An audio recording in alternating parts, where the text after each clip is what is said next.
And welcome to another episode of Good, Bad, and Ugly with Jose. We have a treat for you today. We have Linda Holtz, a new friend of mine. Woo! Thank you, thank Welcome, you. Linda, to the show or to the podcast or to this episode. How's everything going today? Good? Doing fantastic. Very happy to be here. Thank you for having me.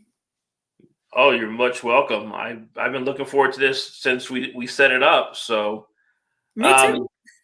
so can you just share everybody a little bit about yourself and how you got into real estate? Absolutely. So, yes, my name is Linda. I am actually from France originally. I moved to the United States in 2012. And at the time I was finishing my master's degree, I got into a sales job that got me to travel all over the country. So when I got tired of that, I was looking for something more stable, and somehow property management found me.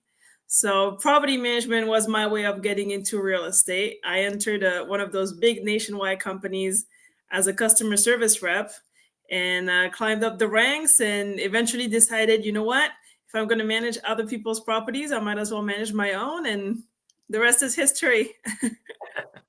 So you said you came over in 2012.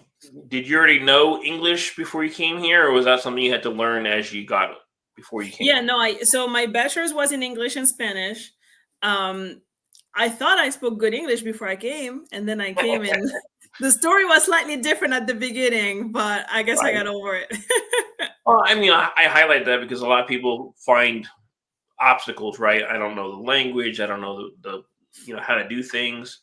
So I like highlighting people that maybe didn't grow up in the United States, right, and show that it can be done. So that's why I bring that up. So Definitely. you said you were with a national company before you started your own property management company, which is interesting because just I would say about 6 months ago, I looked into starting my own property management company because a lot of investors are looking for somebody, one, that they can count on, two, for different strategies that they're implementing in their investing portfolio. So, first question is, how were you able to start your own property management company? What were the obstacles, or what things did you have to have in place in order for you to be quote unquote legal property management company? Yeah, so right now, the company that we have, M2RE, I founded that with my husband. It's not a property management company per se. What we do is that it's an investing firm. So we help connecting investors to real estate deals that they want to get on, but they don't want to be the landlords. So we're kind of like the property manager from afar. We more so oversee the property manager and make sure that the deal goes well during the duration of like its cycle. Now, to answer your question, though, when I did become a property manager back then, when I became an assistant, actually, I was lucky enough to work for a company that paid for the education that I had to go through at the time because I lived in a state in Illinois where there were accreditations and you could not work. It was actually a new law when I got into the industry. I think it was only like 3 or 4 years old. So a lot of people had been grandfathered in, but everybody who was becoming a property manager at that time could not get on without those accreditations. So I think it was a certain number of hours, two tests, two written tests, and then that was only for the first level, and then you had to continue on if you wanted to move up. There were like 3 levels total. And to my understanding, is the same if you're actually like opening a management company where you're gonna have employees and you're gonna place them at associations or rental properties. They're gonna need to be accredited, but as a company, you also need to have some level of license as well. Yeah. Now, that was when I was in Chicago. When I moved into Houston, Texas, where I am now, I actually found out that it's not the case here. So Oh, every state is different, I guess. yeah.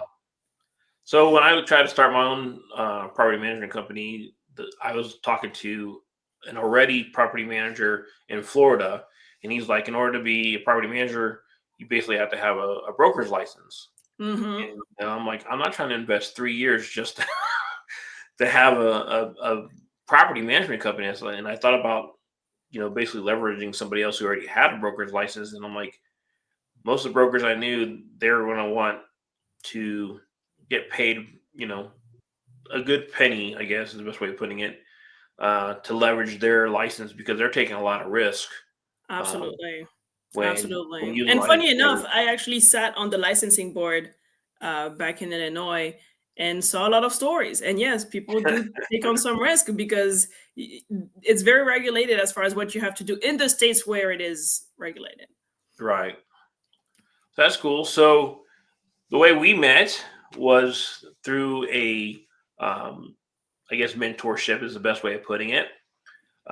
We are both now on the journey to become very successful capital raisers. Can you share a little bit about your story? I mean, you had your first webinar recently. You can share that with us too. Absolutely. So when I first started investing, my first property was a triplex. I bought that with my husband. We were dating at the time. And we lived in one of the units, rented out the other two, kind of went through. I love being on your show because we went through the good, the bad, and the ugly on that property. That's for sure. You can share it. That's the whole point. Share it. Well, so the good part was we actually bought low. We bought during the winter. So if anybody who's listening is from the Midwest, especially in Chicago, they know like we bought in December. So, it was the perfect opportunity to negotiate on everything that was going bad. And unfortunately, that property was very old. I think it was built in the 30s. So there was a Okay. lot of bad things with That's not it. very old. I bought a house that was 1876. Oh my gosh. Oh my That's gosh. old. That's old. That's very old. But but for us, we were brand new. We didn't know what we didn't know, so we didn't see the problem. We bought it. And so the good part from that story is that we ended up selling during COVID, so height of the market, seller's market during spring of all times. So in terms of returns, it looked great. Now the bad and the ugly is that we ran into some not so great tenants because we lived on site. They were our not so great neighbors. Um, so it definitely taught us a lot about what we were willing to accept. It was during the pandemic, so legally there wasn't much we could do about the fact that they were not the best renters. So all those things really showed us, okay, real estate is the way to go. We're not sure that we want to do it that way. And Right. so, long story short, when we got to Houston, we continued to do residential investing a little bit, but eventually we found commercial properties and we realized that's really what we want to do. Because, like I mentioned earlier, now our role is more so overseeing the manager, but not being the actual landlord. Like for me, when I was a property manager, I had to live with my phone 24/7. Right. I mean, I still remember, and it's the little things, right? But I still remember the first time I went to the movies after leaving my job and feeling like, oh, I don't have to be scared that my phone might ring in that 2-hour movie because Right. somebody has an emergency somewhere. And so that's why we decided to move to the commercial side of things and acquire much bigger properties because we realized it's going to be the same amount of work, but it's different work. And when we realized that you don't have to be a billionaire to acquire those type of properties, the goal was like, oh my gosh, let's share the message with everybody we know, right? Like, let's Right. bring on all of our friends and family on this wonderful adventure. We love real estate, it's our passion. And as investors, as passive investors, they won't have to do much. So we can do all the heavy lifting for them and just provide them with a great return. And that's how we became capital raisers. So you started off working as a property manager for somebody else. What are the things that now that you're being a manager of other property managers, um, do you make sure that they're paying attention to ensure that the person that's entrusting you to manage, a five or excuse me, large unit complex? What are the things that you're trying to ensure that that property manager is doing, and how do you um, I guess the best word of saying is vet them, because I know just for a single family home, finding a property manager that was good, I'll just say it the nice way, good, um, is difficult. Even today, it's hard to find a good property manager that one is taking care of your property like you would take care of it. Um, is not overcharging you. I mean, I can tell you horror stories where I paid for. So I had a tenant move out. We replaced the locks, Uh-huh. which I had a homeowner's policy that would cover that for $100. Well, they tried to charge me 300, and they already had the contract to have that done. So they had to pay me back because they tried to overcharge me. right? Then they try to charge me another $200 because the technician had to, for some reason, crawl through the window to get access to something. And I'm like, why am I being charged that? That's not my fault. If he can't doesn't know how to do his job and drill out the core of the lock and get in. That's what he's there for anyway, to replace it. So yeah, that's just one story with that one particular property management company. So share with us how you vet. Share with us how you make sure that you, being the manager of other property managers, you keep them in line. Absolutely. So one thing that I've always prided myself on when I was a manager, and you never realize what you do is normal or not normal until Right. you see other people, right? So for me, I was always very big on communication, never realized how uncommon it was. So Sure. now that's definitely something that I try to take a look at with anybody, by the way. With I think that is very important with property managers because I want them to be responsive to me as a proof that they're responsive to the residents, right? But Right. even with business partners, even with potential investors, even with renters, if I have to talk to them for whatever reason, I want to make sure that, hey, if I need an answer, it's not going to take you 3 weeks to get back to me, right? So the Right. communication piece I think is very important, and sometimes asking questions as simple as how often do you communicate, people will show you who they are. I mean, I have something here on on my desk, I don't know if you can see it, that says on paper on purpose. And another thing that I believe in is how you do one thing is how you do everything. So I think Right. it's very important to ask questions, but then also let people show you through their actions. Like, okay, do your Right. actions align with what you actually said with your mouth, right? Yeah. Um, so to me, the communication is a big piece because when I was in sales, we used to say people don't mind negatives, they just don't like surprises. I Sure. never want to be the one who has to call you. And if I do have to call you, because sometimes it happens, I never want to have to call you twice. So I think that the communication aspect is a big part of vetting property managers, is make sure that you're getting with somebody who's, again, they may not answer the first time, but who's always going to come back to you. Even if it's to say, hey, I'm working on it, or I don't have Right. that answer just yet, but I'll get it for you. Another thing that's big too is KPIs, right? Like you want to track all the numbers about your properties, ideally weekly. Sure. But in a So, perfect world, you yeah, just so people understand, KPIs are key performance indicators. So, all right, absolutely. go ahead. I just want to make sure everybody is, you know how we are in the industry, right? You start using acronyms and people don't know what you're talking about. So, just want to make sure That's everybody's very following true. the conversation. Thank you so much for catching that. Yes, if I No, start you're good. using too much lingo, stop me again. No, you're good. But yeah, so you want to look at those metrics to make sure that they're on track with your business plan. So again, it goes back to the organization and the time management, because it takes time to do those metrics, especially when a property manager takes over. Once everything is all said and done and you just have to maintain, it's a lot easier. But whenever there's a transition, it always takes a little bit of time. So I think that it's very important for anybody out there who's looking for a property manager to understand, okay, what is important to your business plan? Is it the occupancy? Is it growing the rent? Is it like the maintenance, the capital projects, all of those things? And it should be all of it. But if there are some of those that are more important for a reason or the other, you want to make sure that you receive numbers on those often enough. For me, that's weekly. But then eventually, you also want to get to the point where you don't want to be reactive. Eventually, the goal is to start being ahead of those numbers, right? Like typically, monthly financials, when it comes to property management, they're released between the 15th to the 20th, depending on your management company. Well, if I receive that on the 15th or the 20th for the month prior, now I'm like 3 weeks in. There's Right. nothing I can do anymore. Like that month has come and gone. So, yes, there's always a transition piece that's hard, but you also want to make sure that you work with somebody that, like, hey, once you're set, once everything is good and we just have to maintain, how can we find ways to be proactive rather than reactive with the business? And then the last thing that I will say is understand people, but to understand them, you have to get to know them. Not everybody's motivated by money. When you have a bad property manager, try to ask them, what can we do for you to, like, it sounds terrible, but Perform. behave better? Yeah. Exactly.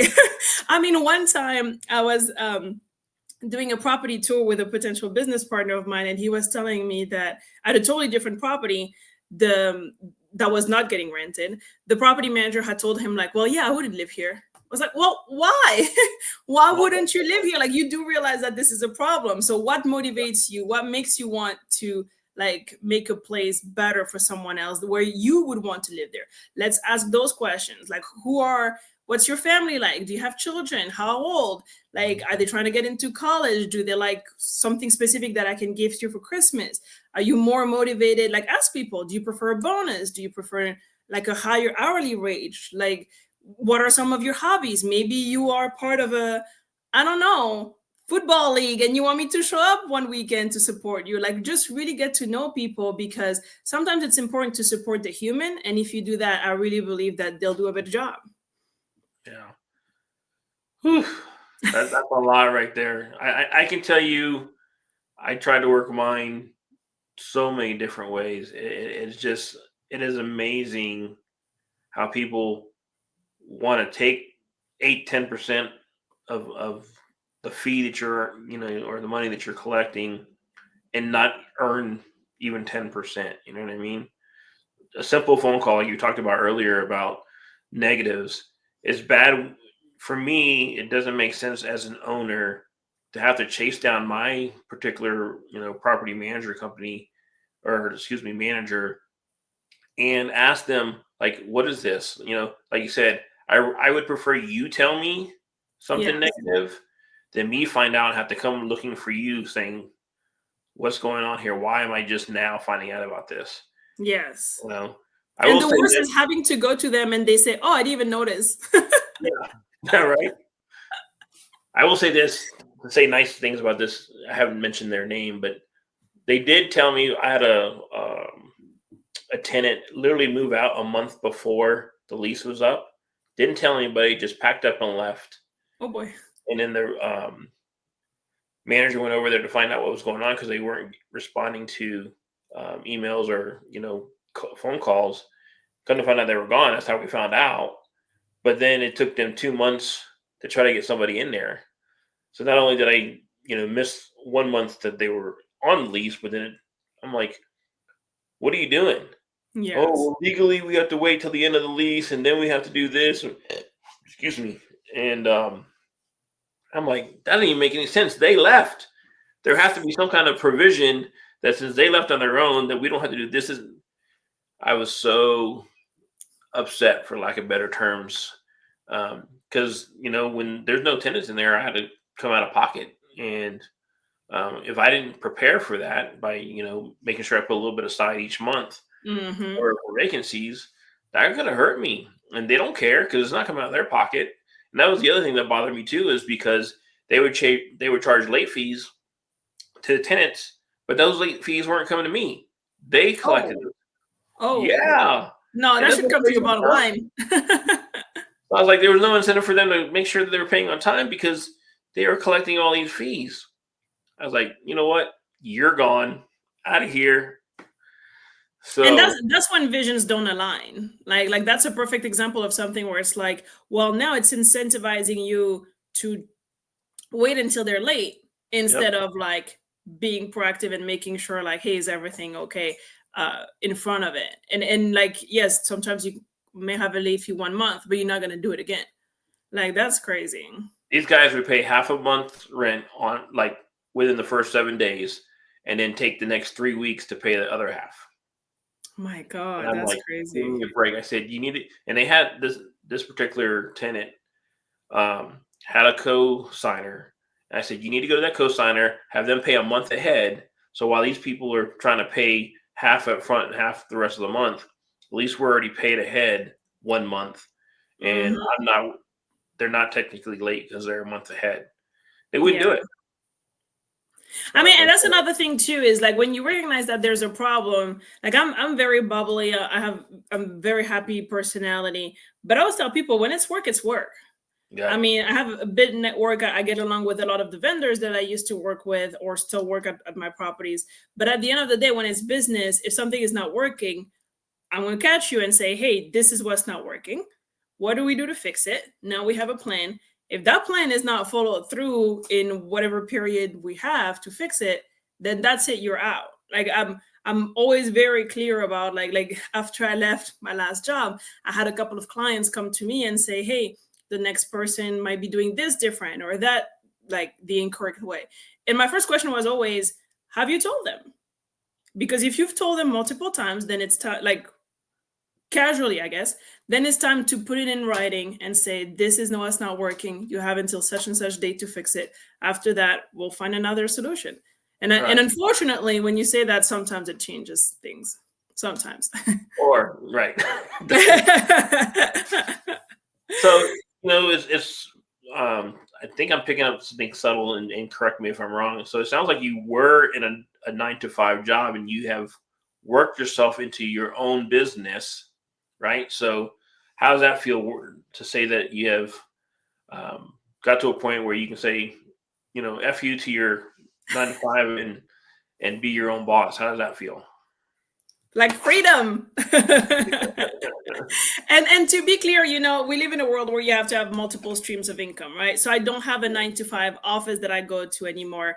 I do have my own company where I spend most of my time, but I still do have other streams of income that are coming from different things, right? Some of them related to property management.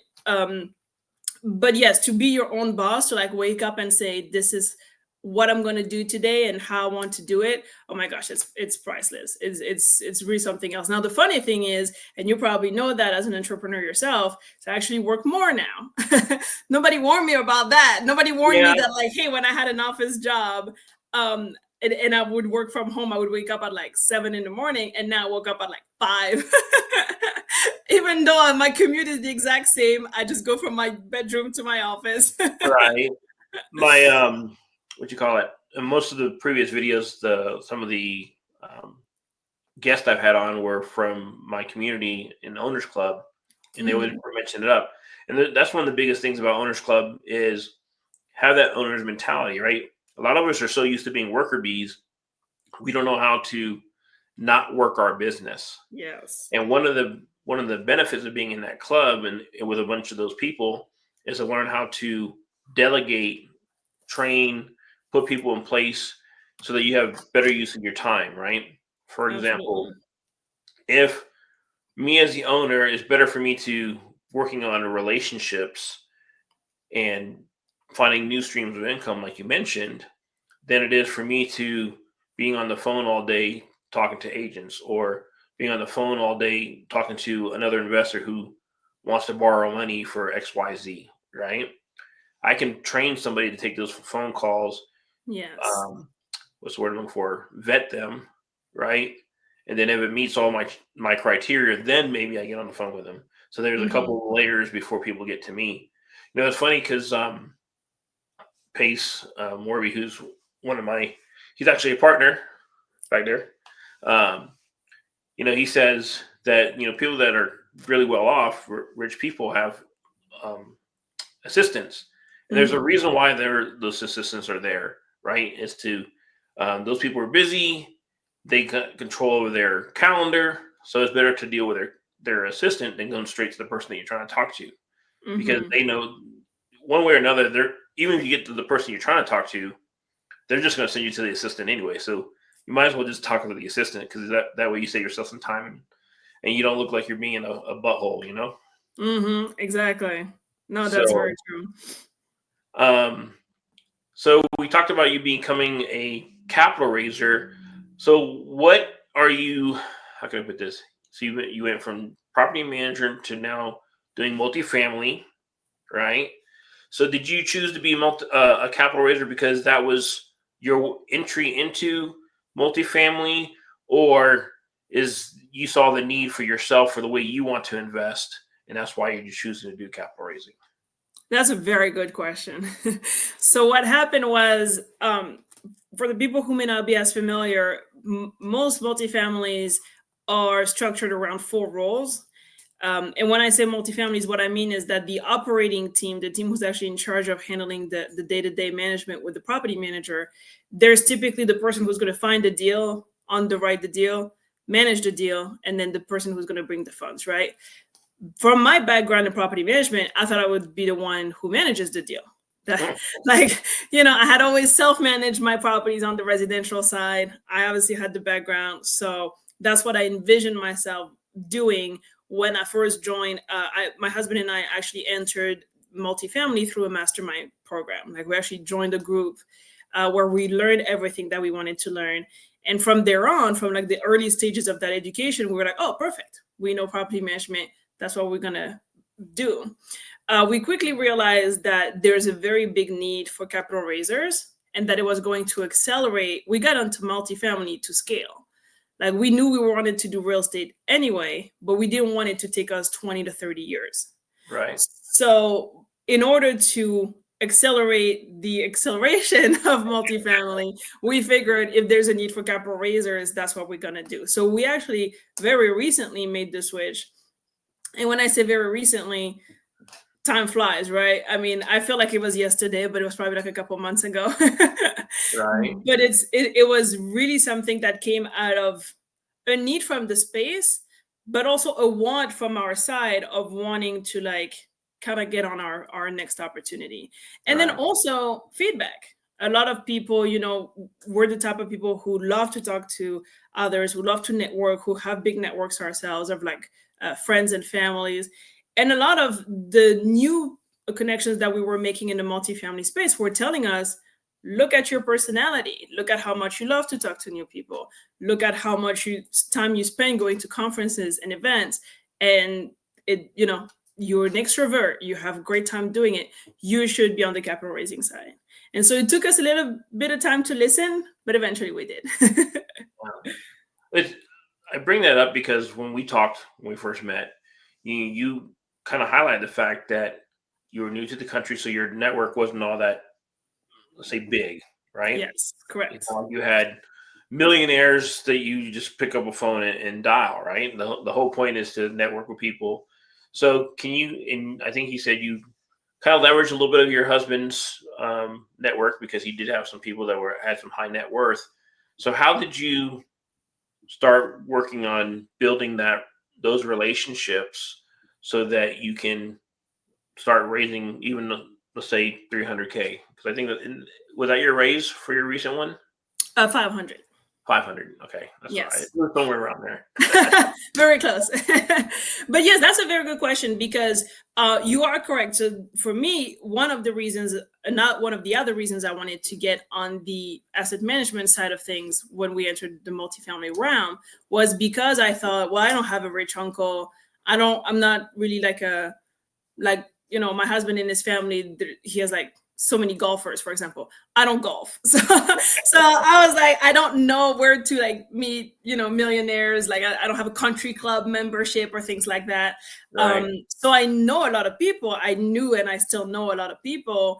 But my first thinking was, are they even going to be interested? Are they going to want to do this? One thing that I found out along the learning curve, I guess, and let me know if that was the same thing for you, because at the end of the day, we met in the same educational program, was that just because the people you think they don't have money, number one, doesn't mean they don't. And Right. number two, it doesn't mean that they don't know someone. And so Right. that's something that I've learned to kind of like leverage is, okay, if you're not interested, number one, why? Because if it's a money issue, I mean, just today I was putting some content online about how you may not realize that you have money. Like my first investment I made out of a life insurance policy.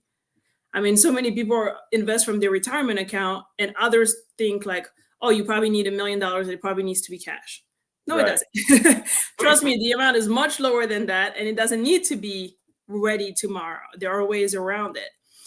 And so that was the first thing. It was ask people, hey, are you interested? Because if you're interested, but it's a matter of how, then that's a different conversation. And if you're not, just feel free to refer me to 1, 2 people. Last night we were on a class and the teacher asked, how many connections do you have in your phone? And I had never looked at it. But when he asked, I went to look at my phone and there's 1,700 people there. And I was like, wow. when did I even meet 1,700 people? And I'm sure there's a couple of duplicates. There are probably people that phone numbers saved for my bank or, some Sure. scam or things like that. But let's just run it down to 1,000. I never expected that number. And let's say out of those 1,000, half give me 2 referrals. Well, then that's like another 1,000 people that I didn't know until Right. I ask. And so it's all those things of like educating people, showing them, hey, is it a matter of interest? Because if you're not interested, that's fine. But if you are and you don't know how, then that's different. And then also, who else can you introduce me to? That's all great points. So let's kind of explain to people why you would want to be a capital raiser. So, as a capital raiser, what does that allow you to do as far as the management of the property? So, I'm experienced in multifamily. You have your GPs and your LPs, right? So, can you explain what role you play in that group and why it's important to be one or the other? Yes. So LPs are limited partners, and what that means is that they're passive, right? They're the people who get that famous mailbox money from real estate. So you place your funds, and then every quarter, typically, but sometimes it's every month, you get your return. And you don't have to do anything from it. I am actually on one syndication right now as a passive investor myself, because I think it's very important to know both sides. Absolutely. Um, and then GPs, which stands for general partners, are the team, because usually it's a team of people who actually oversee the property manager. So like, oh, actually make sure that the capital projects are happening, that the business plan is being followed, that the returns are what they were supposed to be, and all of that. And so out of those GPs, like we were talking about earlier, there's typically 4 roles, right? Obviously, every team is different. There's also a very important role that I didn't mention earlier, but that's to be the key principal, the KP. That's That the you and person I who will be signs on the loan. eventually, right? I'm sorry? That's where we aim to be eventually, right? Soon, soon. Yeah. But But that's just the person who signs on the loan, because at the end of the day, we still acquire those properties with loans. They're just much bigger than when you buy a house. So the bank still has to make sure that you have the experience.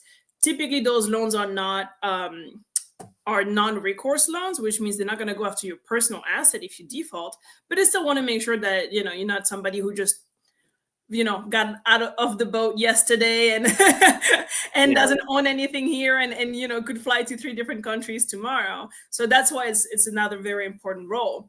Now, we operate under SEC guidelines because what we offer people is a security. We're telling them this is an investment.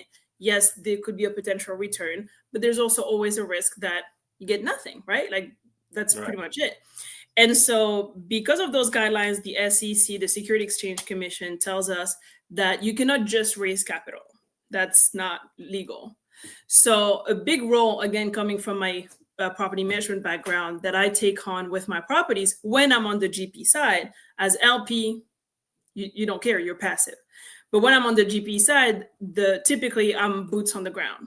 Boots on the ground means my role is to be the person who goes if there's a problem, goes check on the property periodically, ideally different days, different times of days, to kind of like catch the problems, right? Sure. Make sure the people are in the office if it's a larger, Exactly. Make sure complex. that the property looks the way it's supposed to look, like that there's not trash, or like if it's supposed to be repainted, that the exterior looks good, things of that nature, that the pool is working. So it's kind of like being the manager, but a different way of being the asset manager. And of course, it works hand in hand with the asset manager. But the difference is you can asset manage from afar. You cannot be boots on the ground if you're not on the ground. So for me, I've been lucky enough that the project that we're working on right now is 20 minutes from my house. So that's the role that my husband and I will take on when we actually close on that in a couple of weeks. And you could probably have partners in Europe, Canada, Alaska, Hawaii, right? So all these people are on your team, but yet they're not local, and that's how you get to play a pivotal part in the acquisition of the property, is being the boots on the ground. Correct, correct. And those roles can, I mean, I'm not an SEC attorney, right? I'm not an attorney. Disclaimer: get with your attorneys, get with your We're financial holding you accountable advisors, for everything you just said. CPAs and all of that, right? But but roles can take on different forms from what I understand. One of your role can be to oversee one specific project. One of your role can be something that's ongoing. I mean, again, check with your attorneys, check with your team, and it all goes back to communication and expectations. Like I'm a big believer that those rules, or however you want to call it, like those guidelines of how we're going to operate the business, because at the end of the day, a $10 million building is a business. So those guidelines of how we're going to operate it, I think, should be very clearly laid out for everyone on the team, ideally on paper. I think that's how you avoid those negatives that we were talking about earlier. And if and when they do come up, talk about it to avoid those surprises. Awesome. So, you and I both are, let's say, educated in capital raising, right? So we know that there's different types of capital raising. So, and what I mean by that is, can you explain to us, are you a funds manager? Are you raising for certain projects? Are you a funds of funds? And can you kind of, let me see how I want to say this. Explain maybe what the benefit of being a fund of funds manager is, maybe as a LP, right? Or the way you have chosen to be a capital raiser. Yes. So right now we are not operating as a fund to fund. So as easily as I can explain it without a visual, let's just say this is the property, right? And the GP team is taking care of the property, and your role can be to be the middleman. You're managing a fund of like money from investors who are on the other side, right? So it's like three layers. And so if you're a fund manager, you collect the money from your passive investors, from your LP, but then you're in charge of where you want to put it, is my understanding. That's Yes. something that we want to move towards eventually, for a couple of reasons that I get into in a second. But right now, what we're operating as is we're fully part of the GP team on the deal that we're on, and the other one we're LP anyway, so we're passive anyway. I won't talk about some future projects that we have because, Okay. again, there's some SEC guidelines. So for now, I'm only going to talk about these two. Right. But yeah, so that one we're not a fund to fund. Now, the reason why we would like to get into fund to funds eventually is because as a GP slash fund manager, I think that the advantage is you get kind of like you get more freedom of choosing. Like, you collect the funds from your investors, but your investors are not tied to a specific property, they're tied to you. So you have a little bit more freedom as to what to do with their funds. And there's also a little bit more loyalty between you and your passive investors, because again, they tied to you, you tied to them. Together, you're not tied to a specific property. I think that there's also a little bit of like extra, if you're the middleman, as with any type of middleman or broker or third party out there, you get an extra cut, because now it's kind of like you're the passive investor of that property, but you're bringing a much bigger check. Right. Because now, let's say person A, B, and C both gave, all three gave me, well, let's say four people, it's easier for math. Let's say A, B, C, D all gave me 250K. Individually, they would look a little small, but together they bring up $1 million. So now we can negotiate a better cut.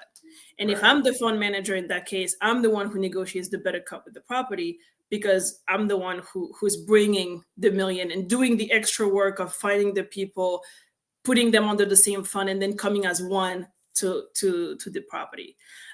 For investors, I think it's better because you develop a better relationship with your fund manager.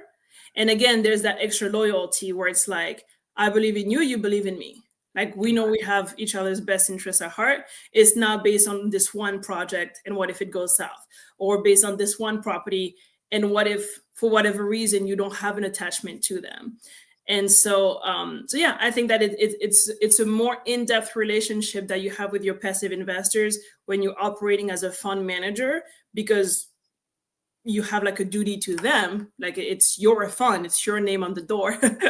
Right. As opposed to when you're a GP, you kind of just a connector. You're like, hey, your money here goes to their bank account, I'm just the middle person. Right.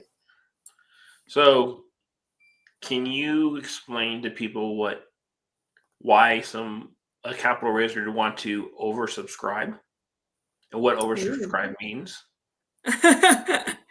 Well, I think that the main reason why they want to do that is because oversubscribing means you have more money than you need to actually close on the property. And the advantage, in my opinion, is people flake. Sometimes it's time to to wire the funds, and passive investors, something happened in their life. And I say flake to be funny, but it could be that they didn't have a choice. It could be that, children got sick, or the furnace broke, or something like that, where all of a sudden Or they that they have. find a better deal, right? Maybe paying them more money. That could be too. And so because of that, you always want to make sure that your self-commitment, your what people told you they're going to wire but they haven't wired it yet, you always want to make sure that it's more than what you actually need. And also to create a little bit of demand. Everybody wants to be part of something cool. I mean, the project that we're on right now, me personally, I love, because there's so many different facets to it. So of course it attracts more people, because it's like, yeah, I want to be some part of something different, something new, something that I may not have seen, or at least not recently. So, one of the questions I was asked when I was trying to raise money for a recent project was, how many cycles had the investor that was going to be managing the project had completed? And that was a new term for me. I mean, I knew what they meant, but I didn't realize how important that was to some investors. Can you kind of, I guess, hit upon why that may be important when doing capital raising? Because again, this channel is to kind of help people understand what capital raising is, or let me say, all the facets of real estate, of course, right? But we're bringing up capital raising since that's what you're focused on. And as I try to share my knowledge, since you're a little bit more experienced than I am, can you just kind of share that? What why that could be important? Yes, I think that, to me, the reason why making sure that somebody has gone through a full cycle, I think it's important, because going through a full cycle mean you bought the property, you manage it for the whole time, like you executed your business plan, whether it took 3, 4, 5, 6 years or more sometimes, but then you actually sold it. And if you have gone through that, that means you have gone through every little aspect of the project. And it's not just like the exit, for example, whether you're going to sell or refinance, it's not just a theory. You have actually gone through it. And one thing that's very important when you're vetting a team, and I found that I mean, again, I'm going to say recently, but it might have been 7 months ago. I don't even know anymore. But one thing that I found out from a fellow operator is, you want to ask how many cycles they've gone through, but you want to ask how many have they gone through as a team. Because again, going back to the whole thing about negatives and surprises, when you've gone through multiple cycles as a team, then you know how the team operates, you know how the team reacts, you see people's true colors Right. when, excuse my friend, shit hits the fan, right? Exactly. And so I think it's very important to be able to say, okay, yes, we have gone through the good parts. Yeah, acquisition, it's awesome. And the middle parts, like, yes, we're managing the property, we're giving out distributions, our investors are happy. But then also, did you like go through the finish line? Basically, it's not a race; it's more so a marathon, and you're running against yourself, right? Like there's no one else.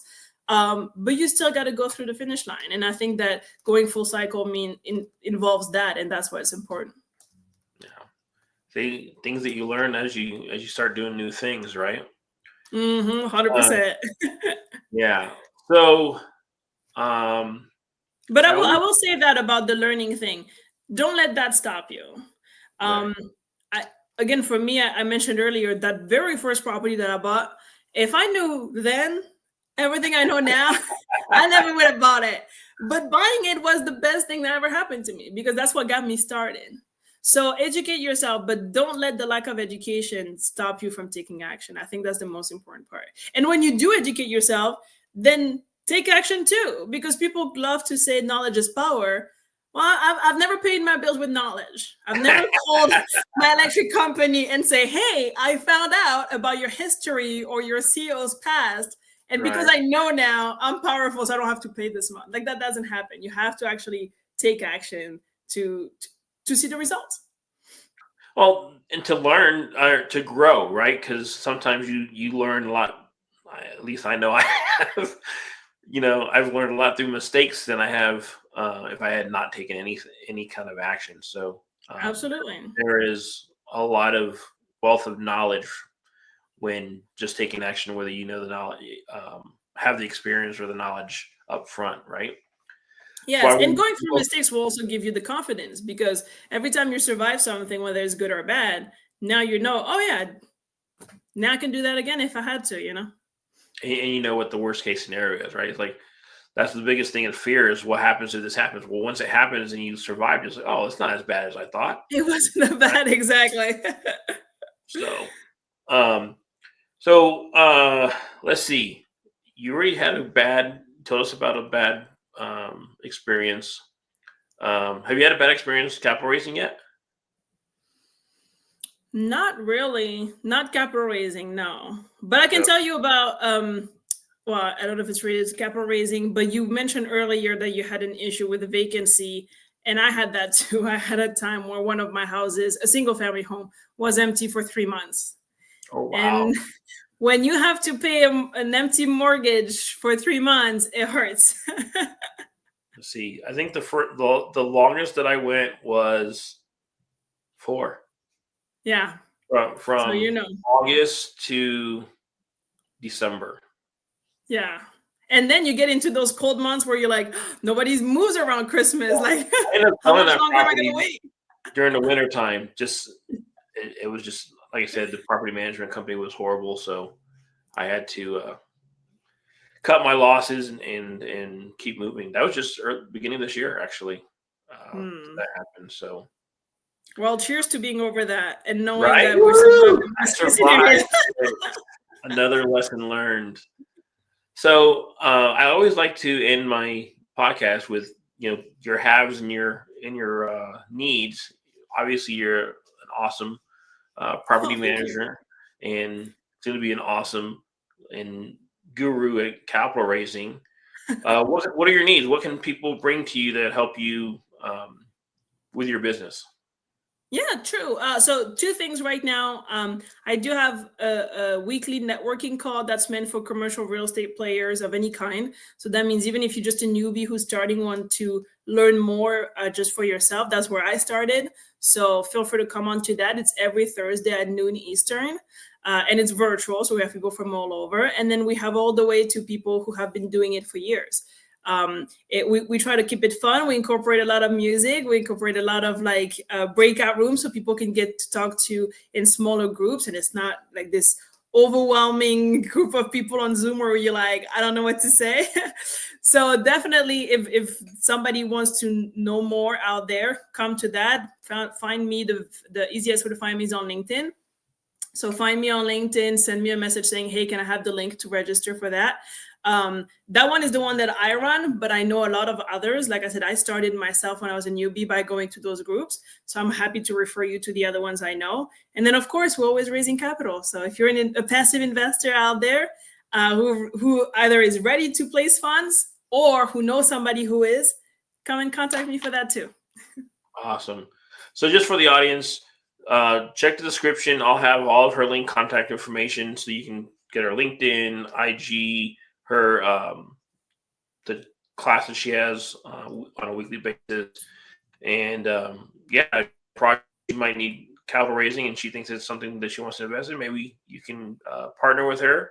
Um, and it was great for you to come on the podcast. I really truly appreciate you, and I'm looking forward for us to find a way to work together so that we can raise some money and make some money. Yes, I cannot wait for that too. Let's get out there and build some wealth through real estate. There you go. All right, fam. Well, to the next episode. We'll see you next time. Bye everyone. Thank you.